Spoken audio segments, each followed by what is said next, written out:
Boa noite a todos.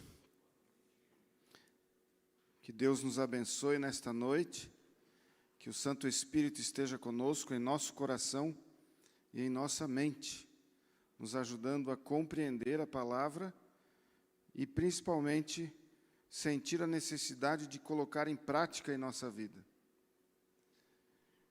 Todo texto, ele tem um remetente e um destinatário.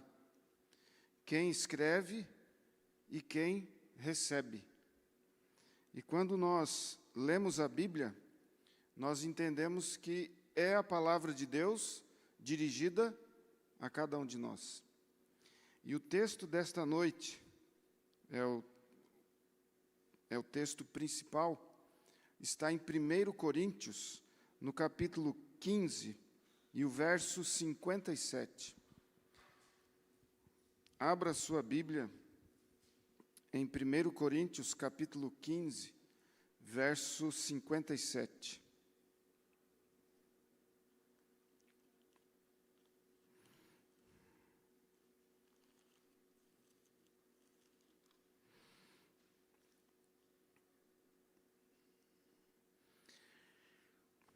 Primeiro Coríntios 15, 57 diz assim: Graças a Deus, que nos dá a vitória, por intermédio de nosso Senhor Jesus Cristo. Quando nós pensamos em vitória, nos vêm muitos exemplos, uma batalha, por exemplo, uma guerra, uma luta. Nós entendemos que numa batalha, numa guerra ou numa luta, existe dois, pelo menos, que são inimigos. Um luta contra o outro. Quando o aluno faz a prova, ele tem uma luta com aquele papel onde estão ali escritas palavras, conceitos, perguntas, e ele então responde aquelas perguntas de acordo com o seu conhecimento.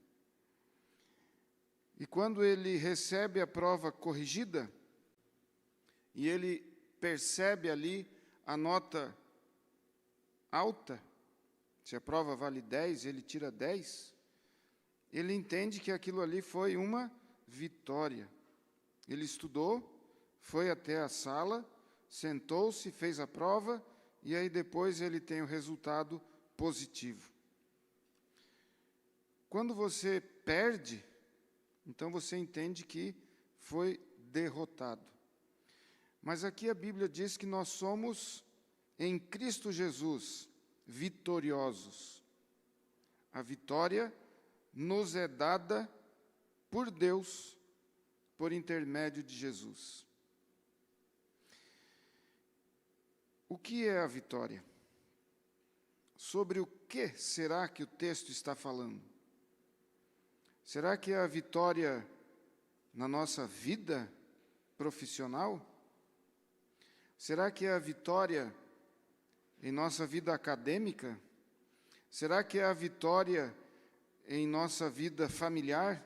Constituir uma família, ter filhos, comprar uma casa, ter um carro? Será que isto é vitória que está se referindo aqui o texto? Provavelmente não é desta vitória que o texto está se referindo, mas sim sobre três coisas. A primeira delas é a condenação do pecado. Todos nós nascemos em pecado e, pelo fato de nascermos em pecado, nós somos condenados à morte, porque o salário do pecado é a morte.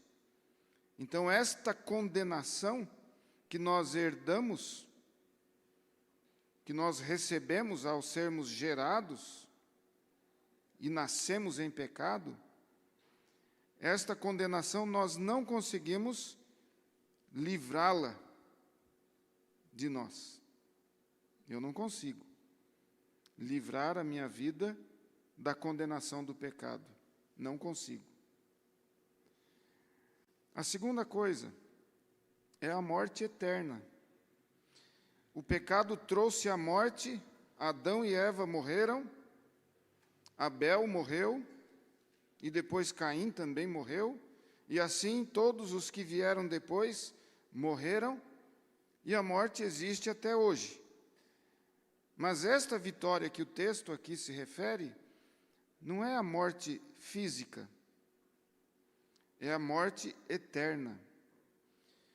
Então nós somos vitoriosos sobre a morte, aquela morte que nos separa de Deus. E a terceira coisa que o texto aqui pode se referir é a vitória diária. É aquela batalha diária que você tem contra o pecado, todos os dias. E como é que nós recebemos esta vitória? A Bíblia diz que todos nós recebemos a vitória que Deus nos concede por intermédio de Jesus. Mas como é que isso acontece verdadeiramente e de fato na nossa vida? Jesus tomou sobre si a condenação que estava destinada a cada um de nós. Quando nós lemos o texto de Isaías, no capítulo 53, e os versos 4 e 5, veja na sua Bíblia o que diz ali. Isaías, capítulo 53, e os versos 4 e 5.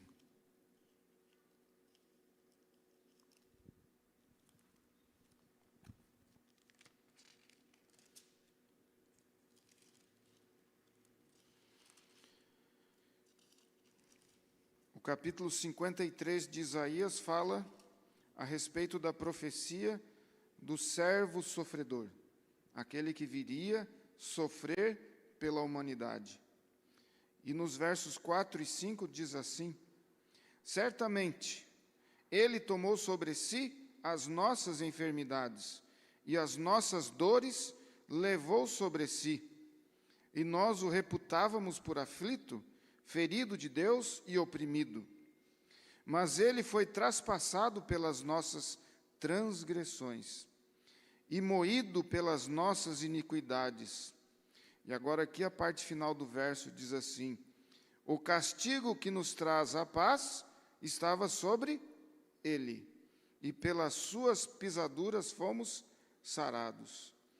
Então, a condenação, o castigo que nós recebemos ao sermos gerados aqui neste mundo em pecado, Jesus tomou sobre si esta culpa, esta condenação, este castigo. Ele tomou para ele.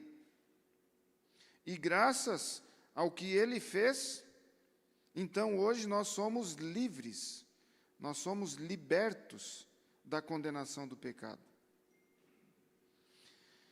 Mas, ao Jesus descer aqui na terra, assumir a natureza humana, tomar sobre si as nossas iniquidades, tem o segundo momento, que é quando ele carrega uma cruz e sobe um morro, e lá em cima então ele é crucificado.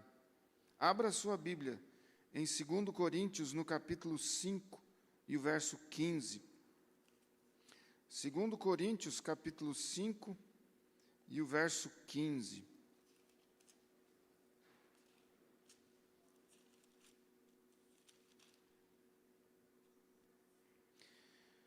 Diz assim, 2 Coríntios 5,15: ele morreu por todos. Se nós trocássemos por alguns, talvez nós poderíamos aceitar o fato de que Deus separou uns para morrerem a morte eterna, sem direito à salvação, e separou outros para a vida eterna, com direito à salvação.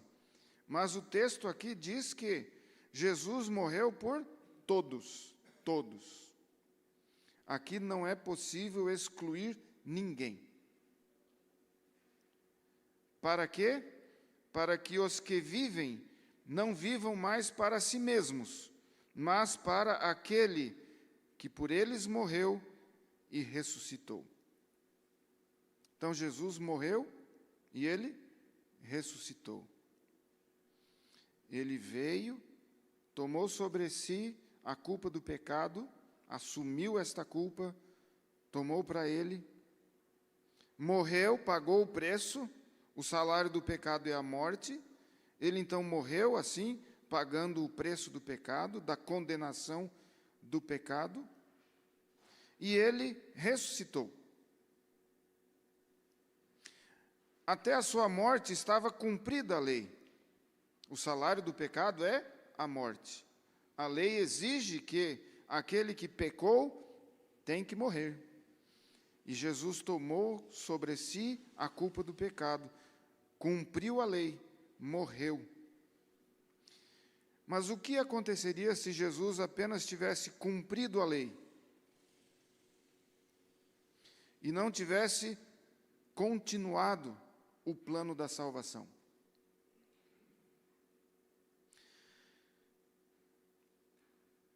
Mateus capítulo 28, verso 20. Mateus capítulo 28 e o verso 20.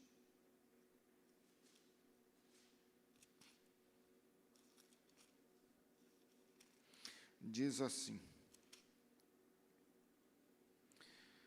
ensinando-os a guardar todas as coisas que vos tenho ordenado.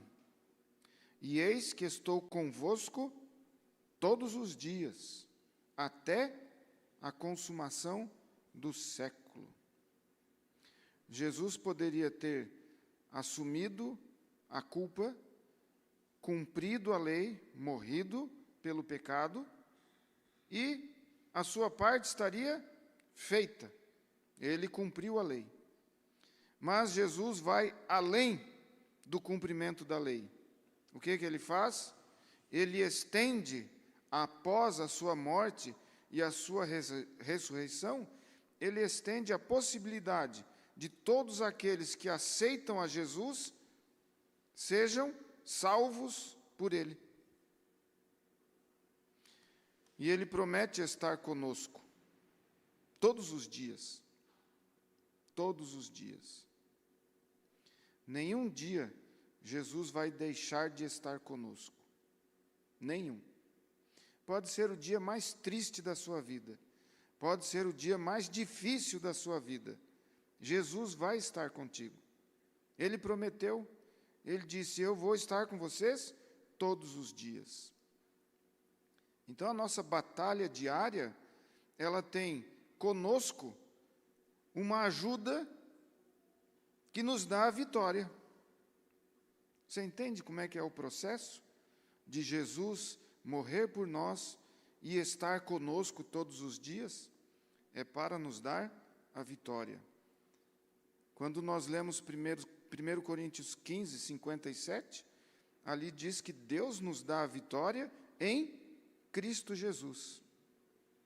E se Jesus está conosco todos os dias, então a vitória é nossa todos os dias. Mas e quando você comete um pecado durante o dia? Aí você para e reflete: poxa, Jesus não está comigo? Então por que eu pequei?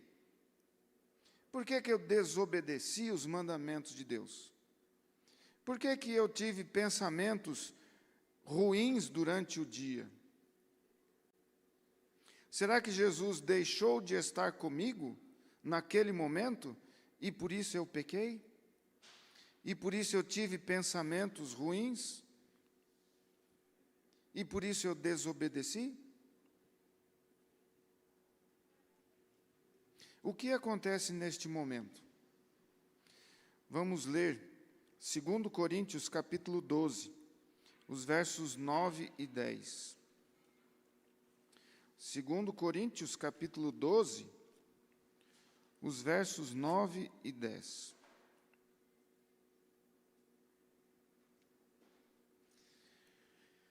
Aqui Paulo escreve aos Coríntios e ele diz o seguinte, 2 Coríntios 12, 9 e 10. Então, ele me disse, a minha graça te basta, porque o poder se aperfeiçoa na fraqueza. Em algumas traduções diz, porque o meu poder se aperfeiçoa na fraqueza. De boa vontade, pois mais me gloriarei nas fraquezas, para que sobre mim repouse o poder de Cristo. E o verso 10. Pelo que sinto prazer nas fraquezas, nas injúrias, nas necessidades, nas perseguições, nas angústias, por amor de Cristo. Porque, quando sou fraco, então é que sou forte. Olha só o que Paulo está dizendo. Quando você se acha forte, você é fraco. Mas quando você se acha fraco, aí você é forte, é o contrário. Então, naquele momento em que você desobedece a Deus, a vontade de Deus, os mandamentos de Deus, no momento que você peca, o que é que você está fazendo? Você está dizendo assim, eu sou forte. E é nesse momento que você cai. Mas quando você diz, eu sou fraco, miserável, pobre, cego, nu, eu não tenho nada para oferecer para Deus, eu não tenho forças para resistir à tentação, eu não tenho condições de permanecer fiel a Deus, sozinho, por minha capacidade, por minha força, eu não tenho. Então, quando nós nos esvaziamos do nosso eu, daquilo que nós achamos que somos ou que podemos fazer, então aí Deus trabalha na nossa vida. E aí nós deixamos de pecar. Aí nós deixamos de cair. Parece contraditório, né? Como é que você vai enfrentar um inimigo que é tão forte que você não consegue vencê-lo, sendo fraco na presença dele? O mundo dos negócios, das empresas, dizem para você que você tem que ser forte, você tem que se valorizar para você conseguir enfrentar os desafios no seu trabalho ou na sua tarefa diária. Mas a Bíblia diz assim, não seja forte, seja fraco. A minha graça te basta. O que é a graça? Há muitas definições para a graça de Deus. Mas aqui Jesus está dizendo que a graça dele bastava para Paulo, porque Paulo estava dizendo assim, Senhor, aquilo que eu quero fazer, que o meu eu tem vontade de fazer, eu vejo que não dá certo. Por isso, Senhor, eu preciso morrer todos os dias, eu preciso me esvaziar do meu eu, para que a tua vontade tome conta da minha vida. E Paulo, se nós lermos ali um pouquinho antes, diz que Paulo orava a Deus para que Deus o ajudasse a se livrar de algumas dificuldades. Veja só. Diz ali que ele orou 3 vezes para que Deus o livrasse, o que aqui no texto diz, um espinho na carne, que era para lembrá-lo de que ele não era nada. Tudo aquilo que ele fazia não era nada. E aí então, Jesus fala para Paulo, o meu poder se aperfeiçoa na fraqueza. Quando você for fraco, aí eu vou conseguir trabalhar na sua vida. Quando você se esvaziar do seu eu, aí eu vou conseguir trabalhar no seu coração.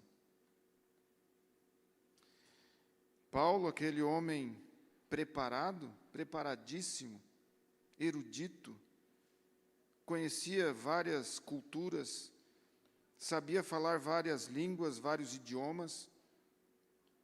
Para um homem assim, de um conhecimento tão grande, de uma influência tão grande, alguém falar para ele: olha, tudo que você tem, todo o seu conhecimento, toda a sua capacidade, não serve para nada. Deus não quer isso. Deus quer o seu eu esvaziado. Deus quer você morto no seu eu, para que Ele possa trabalhar contigo. E Paulo aprendeu isso durante a sua vida. Então, o que é a graça? Eu entendo a graça como o agir de Deus em favor da humanidade. O nosso pecado nos separa de Deus, nos separou de Deus. E o que Deus fez? Ele veio em busca da humanidade. Então, a graça de Deus é o agir de Deus em favor da humanidade. Ele não vem para nos condenar, Ele vem para nos salvar. Ele não vem para nos mostrar que nós somos derrotados. Ele vem para nos dar a vitória. Que Deus maravilhoso é esse! O agir de Deus em nosso favor sempre é para o melhor. Sempre é para o melhor. Então, quando Deus age em favor da humanidade, Ele está preocupado com a vida eterna de cada um. Ele está preocupado com as lutas diárias que cada um tem de enfrentar. Ele está preocupado com o pecado, com as influências, com as tendências herdadas de cada ser humano. Ele está preocupado, porque Ele quer dar a vitória. O meu poder. O que é o poder de Deus?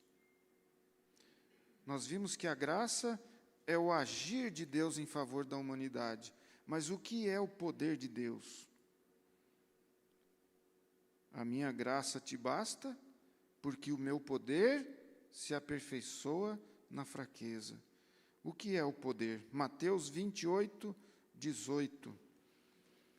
Veja o que tem ali. Em Mateus 28, 18.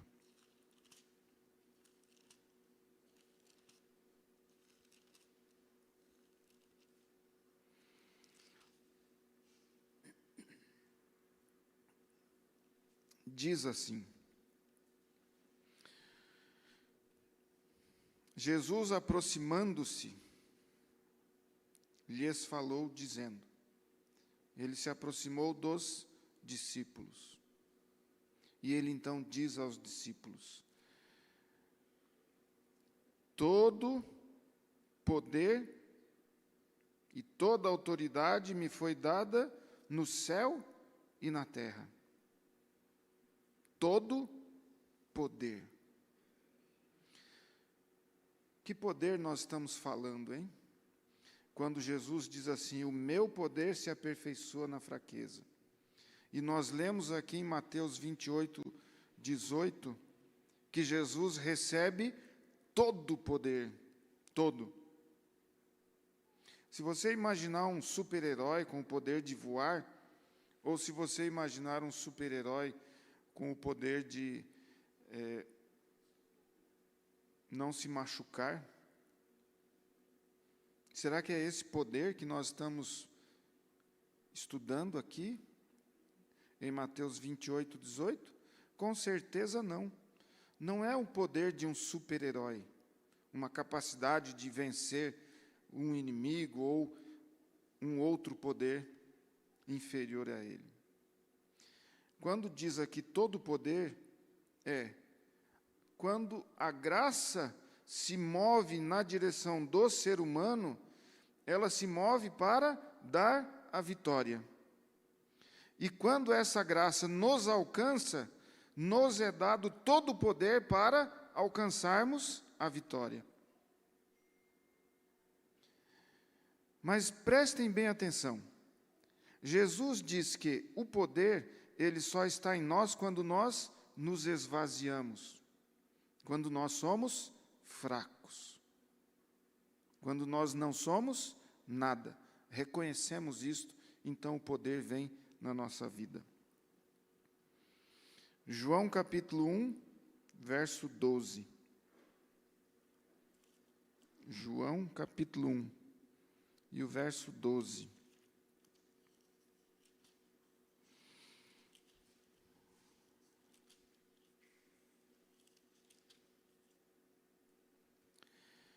Mas a todos quantos o que diz ali?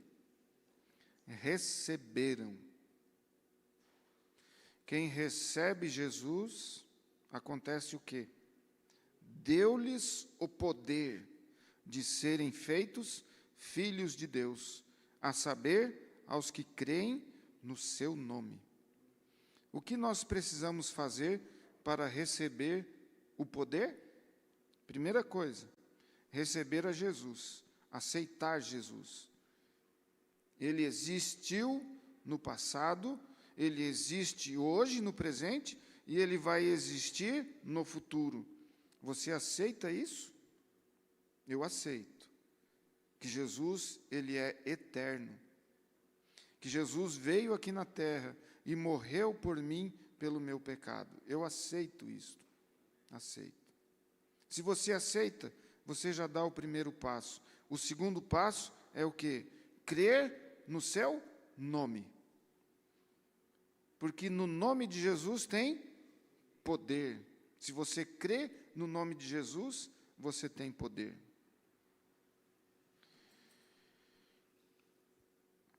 Quando eu sou fraco, então eu sou forte. Mas quando eu sou forte, eu sou fraco. Romanos capítulo 8, versos 26 e 27. Romanos capítulo 8, versos 26 e 27.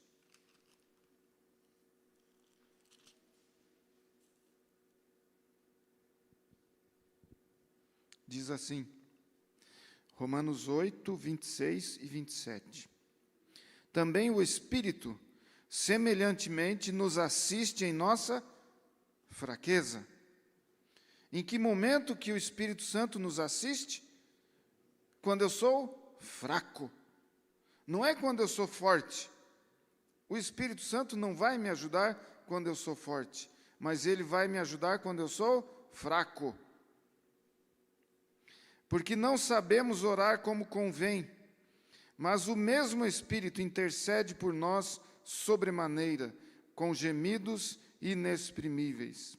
E o verso 27. E aquele que sonda os corações sabe qual é a mente do Espírito, porque, segundo a vontade de Deus, é que ele intercede pelos santos. Olha só que maravilhoso isso. O Espírito Santo nos ajuda em nossa fraqueza, quando nós somos fracos. Se nós somos fracos, reconhecemos que somos fracos, aceitamos a Jesus como nosso Salvador e substituto, recebemos Ele na nossa vida, cremos no nome de Jesus, o que acontece? O Espírito Santo vem sobre nós e nos enche de poder. É uma coisa simples, mas às vezes nós complicamos. Por que a gente complica? Porque a gente não gosta de coisas muito simples e muito fáceis. Não é? Jesus já fez tudo. E aí a gente pensa assim, tá, mas e o que eu tenho que fazer? Mas eu tenho que fazer alguma coisa. Não tem que fazer nada. O que o texto diz? Eu tenho que ser fraco. Eu não tenho que ser forte. Eu tenho que ser fraco. Eu tenho que me entregar, me render. E aí então o Espírito Santo vem e nos ajuda. O Espírito Santo intercede por nós. Ele intercede. Com gemidos inexprimíveis. E o texto diz ali também que nós não sabemos pedir como convém, não sabemos orar como convém. Às vezes a gente tem uma dificuldade e nós oramos a Deus para que Ele resolva a dificuldade. ao invés de nós orarmos para que o Espírito Santo nos encha de poder. Olha só a diferença entre Deus resolver o problema e Deus me conceder poder. Se eu oro para Deus resolver os meus problemas, tudo que está ao meu redor, mas eu não oro para que o Espírito Santo tome conta da minha vida, é o que o texto está dizendo. Nós não sabemos orar como convém. Não sabemos orar. O que a gente precisa pedir, então, em oração? Senhor, toma a minha vida, toma o meu coração, toma a minha vontade, os meus pensamentos, toma, que o teu poder se faça na minha vida. É isso que eu preciso, Senhor. E não que o Senhor resolva, porque eu sei que o Senhor tem poder para resolver qualquer coisa. O que o texto diz ali? Todo o poder foi concedido a Jesus. Ele tem condições de resolver qualquer problema, qualquer situação. Mas muitas vezes nós oramos a Deus para que Ele resolva os problemas e a nossa vida continua igual, continua a mesma. Não tem mudança. Quer ver uma coisa? Quando você acorda quarta-feira de manhã, você faz a oração para Deus dizendo assim: Senhor, hoje à noite tem culto na igreja. Me dê poder para ir à igreja hoje à noite. Quantas vezes nós fazemos esta oração? Porque nós sabemos que se orarmos dessa forma, Deus vai nos dar poder e nós vamos à igreja. Mas muitas vezes a gente tem medo de pedir certas coisas, porque a gente sabe que Deus vai nos dar poder, e aí depois, como é que a gente vai fazer? Quando o poder estiver sobre nós. Vamos fugir? Vamos nos esconder? Vamos dizer assim: Senhor, eu pedi isso, mas não era bem isso que eu queria. Senhor, me dê palavras que possam ajudar as pessoas que estão ao meu redor.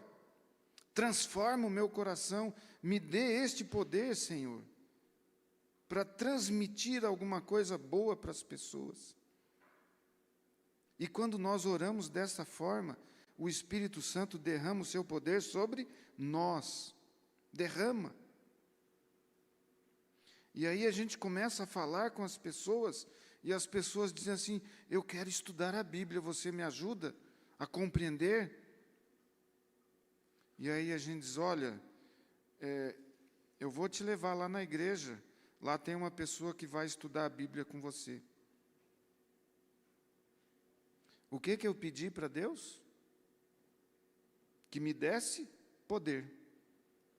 Eu recebi o poder, transmiti a palavra para uma pessoa, a pessoa aceitou a palavra, aceitou a Jesus, reconheceu que Jesus é Salvador, e daí na hora de continuar ajudando aquela pessoa, eu digo: olha, eu não posso te ajudar. Então, muitas vezes, nós não sabemos pedir, por quê? Porque a nossa natureza humana, ela quer assumir o controle das coisas. E quando nós recebemos o poder de Jesus, e aí o poder vem sobre nós, e nós começamos a fazer coisas maravilhosas para Deus, a gente fica com medo. Por quê? Porque Deus, Ele quer toda a nossa vida, Ele quer todo o nosso tempo, Ele quer todos os nossos talentos, Ele quer tudo de nós. Nós devemos ser fracos na presença de Jesus. E finalizando, o último texto desta noite, 1 Coríntios capítulo 15, versos 9 e 10.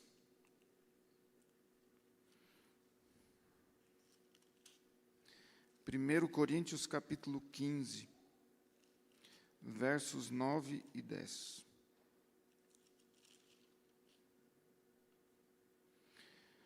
Diz assim: Paulo aqui falando, né? Porque eu sou o menor dos apóstolos, que mesmo não sou digno de ser chamado apóstolo, pois persegui a igreja de Deus. Mas, pela graça de Deus, sou o que sou. E a sua graça, que me foi concedida, não se tornou vã. Antes, trabalhei muito mais do que todos eles. Todavia, não eu, mas a graça de Deus comigo. Olha só, como é que Paulo fecha este ciclo. A graça de Deus move Deus na direção do ser humano. O ser humano, ele reconhece que não é nada, não sou nada, não posso fazer nada. Neste momento, Deus se aproxima do ser humano e oferece: olha, eu te ofereço o meu poder, você quer? O ser humano, então, ele aceita o poder e aquele poder se aperfeiçoa na vida daquela pessoa. E ao se aperfeiçoar na vida da pessoa, aquele poder faz com que aquela pessoa seja transformada num instrumento de salvação. Que maravilha! Paulo reconheceu que ele era o menor, pequeno, insignificante. E ele disse: eu trabalhei mais do que todos eles, mas não é por aí, não é pelo que eu fiz ou pelo que eu sou, mas sim pela graça de Deus em mim. Eu sou o que sou. Quando nós passamos por uma dificuldade, um problema, e muitas vezes a gente até perde o controle da situação. E eu tenho um exemplo bem claro na minha prática diária. Eu dou aula para crianças todos os dias. E tem alguns dias que elas estão assim, bem atacadas, bem atacadas. E elas tiram a gente do sério, elas gostam de provocar, porque querem que você perca, né, o controle e tire um da sala, manda um lá para a direção, outro é o que eles querem. Pronto, ó, o professor lá perdeu o controle, é isso. Eles ficam felizes quando vem o professor desestabilizado. É o que eles gostam de fazer. Mas eu tenho feito uma coisa. Tem uma turma lá na escola que tem sido um desafio para mim. E hoje foi dia de aula com essa turma. E aí chegou um momento da aula que eu percebi, é agora que eles vão começar a me atentar, para me desestabilizar. Eu parei e disse assim: Senhor, eu não consigo, não consigo. Eu preciso da tua ajuda. E eu abri ali no computador um texto bíblico. E me veio esse texto: o meu poder se aperfeiçoa na fraqueza. Eu disse: Senhor, eu preciso desse poder, porque eu sou fraco, eu não consigo.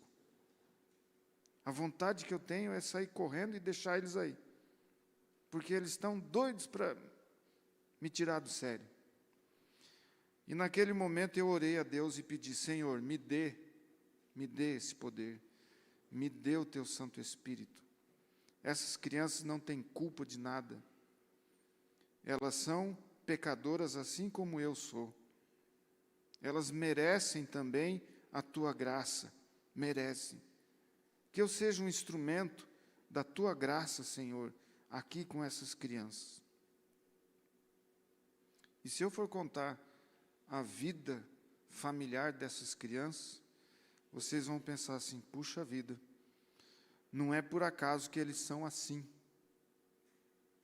porque são condições terríveis que eles vivem. E o que nós fazemos todos os dias? Oramos a Deus: Senhor, me usa. Senhor, toma conta da minha vida, transforma o meu coração. Mas na primeira situação, a gente toma o controle da nossa vida e a gente faz o que quer. E diz para o Espírito Santo ficar de lado. Fica de lado, que agora é eu que vou assumir aqui a parada, e eu é que vou enfrentar, e é eu que vou brigar com essas crianças. É uma luta diária, uma luta diária. Mas Jesus prometeu estar conosco todos os dias. Para nos dar o quê? A derrota ou a vitória? A vitória. A vitória é garantida. Ele morreu, Ele ressuscitou. E se você não acredita que Jesus ressuscitou, é vã a nossa fé. É vã. Então, se Jesus ressuscitou e Ele prometeu estar conosco todos os dias, Ele pode nos dar a vitória todos os dias. Confie nesta promessa. Confie nesta mensagem. Porque Deus está ansioso para te ajudar, para te dar poder. Basta você recebê-lo e você crer nele. Feche os seus olhos, vamos orar. Senhor nosso Deus, nosso Pai eterno, nós te louvamos nesta noite, porque na Tua palavra nós encontramos uma mensagem que nos traz esperança, esperança de sermos vitoriosos. E esta vitória só é possível se nós aceitarmos a Jesus como nosso Senhor e Salvador. Portanto, neste momento, nós queremos entregar as nossas vidas em Tuas mãos. E também aqueles que estão nos assistindo, que o Teu Santo Espírito possa visitá-los também e conceder a cada um a vitória em nome de Jesus. Porque dificuldades todos nós temos, problemas todos nós iremos enfrentar, lutas todos os dias, mas o Senhor prometeu estar conosco e queremos senti-lo, queremos recebê-lo e queremos que o Senhor esteja conosco todos os dias. Por isso, nós nos entregamos em Tuas mãos, hoje e sempre, por Jesus. Amém.